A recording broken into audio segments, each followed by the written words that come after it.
Namaste bachcho and welcome. Today we're going to tackle a very simple but super important topic from Unit 2, Equipotential Surfaces. Trust me, this idea is key to understanding how electric charges really work. And I promise, after this session you'll get it so well, you'll never forget it. Chalo, let's make this simple, clear and totally exam safe. Okay, to get our brains warmed up, I want to start with a very simple question. Something you've probably seen 100 times but never really thought about. So, picture a perfectly still lake. The surface is completely flat, right? The water isn't flowing from this side to that side. But why not? Well, the answer to this everyday puzzle is actually a deep concept in physics, the very one we're studying today. The secret is this. Every single point on that water surface is at the exact same gravitational potential. Now, how does that connect to electricity? Well, think of it like this. You've seen those contour lines on a geography map, right? Every point on one of those lines is at the same height above sea level.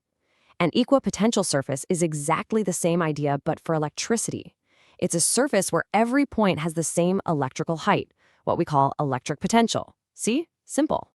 So now that you have the basic feel for it, let's get to the official stuff.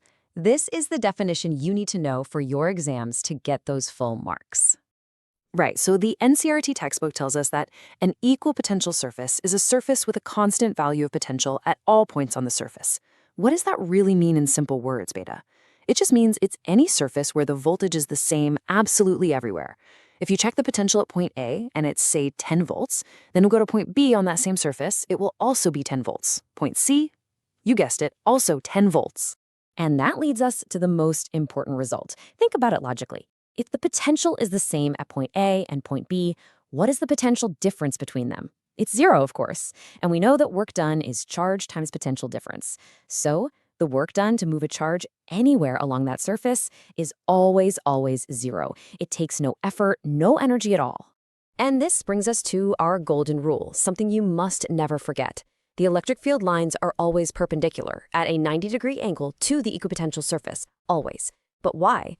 Well, just imagine if the field was not perpendicular. It would have some component along the surface, right? That component would push a charge and do work, but we just proved that the work done is zero. So that's a contradiction. The only way the work done can be zero is if the force is always at 90 degrees to the direction of movement. So the electric field has to be perpendicular.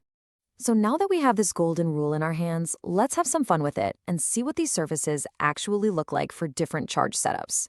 Pay close attention, Butcho. These diagrams are very important for your board exams.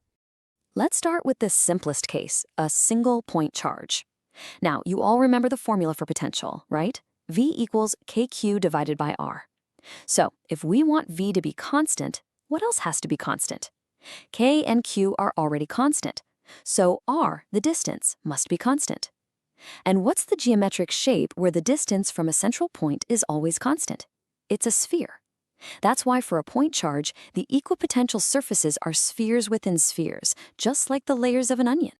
Okay, next up, what about a uniform electric field? You know, where the field lines are all parallel and evenly spaced. Now, how can we draw a surface that is always perpendicular to all these parallel lines? Well, it has to be a flat plane. So for a uniform field, the equipotential surfaces are a series of parallel planes, kind of like slices of bread. The field lines just pass straight through them at a perfect 90-degree angle. And here we have some more complex cases. On the left, we've got an electric dipole, and on the right, two identical positive charges.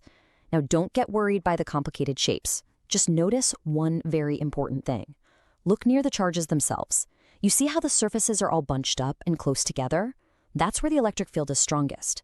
And as you move further away, where the field gets weaker, the surfaces spread out. This is a very important property to remember. Okay, everyone, listen up now. This is a very important section. Jello, let's talk about two common traps, two places where students very often make mistakes and lose easy marks in the exam. We want to avoid that.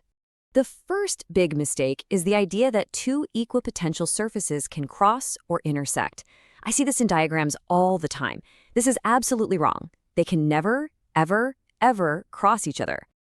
And the reason is actually just common sense. Let's say a 10-volt surface and a 20-volt surface were to cross. What would be the potential at that single point of intersection? Would it be 10 volts or 20 volts? It can't be both. That's just impossible. It's like saying you can be standing at a height of 100 meters and 200 meters at the exact same time. It makes no sense.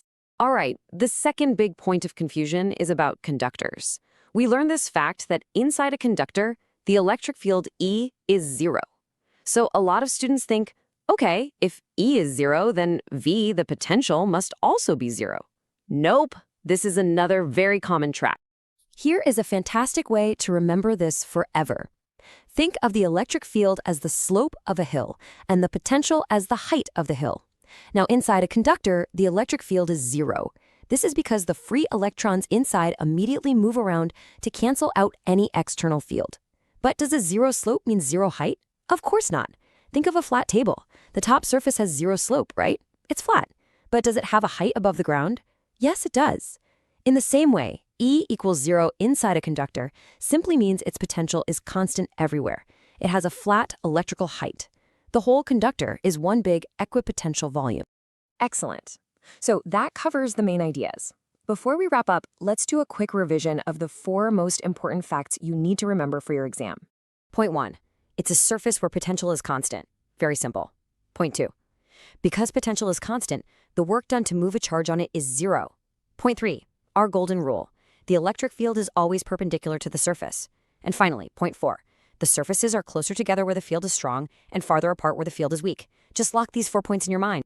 And to finish, I'll leave you with a little question to think about, one that connects directly to our next topic. We just learned that a conductor is an equipotential region. So, if its entire surface is equipotential, what does our golden rule tell us about the electric field right at the surface? And what does our flat table analogy tell us about the field inside? Have a think about it. Keep learning, and we'll explore this more in the next section.